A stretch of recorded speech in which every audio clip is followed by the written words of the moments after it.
de mar compartida. L'aire tremola amb cada vol d'ocell. Cau la tarda i una dona camina per platges desmaiades. Passos salats, pell clara. Amb algun convenciment camina fins al límit abrupte de les roques. Vacila un instant, escull la fita exacta i llança al mar engrunes de pa que trau d'alguna butxaca.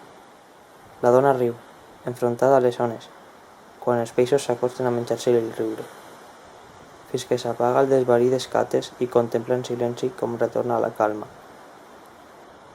Així, cada vesprada existirà un camí cara a cara amb l'últim sol.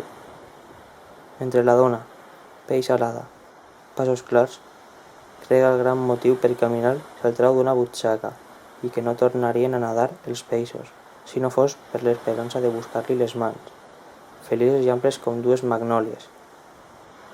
Maria Josepa Escrivà.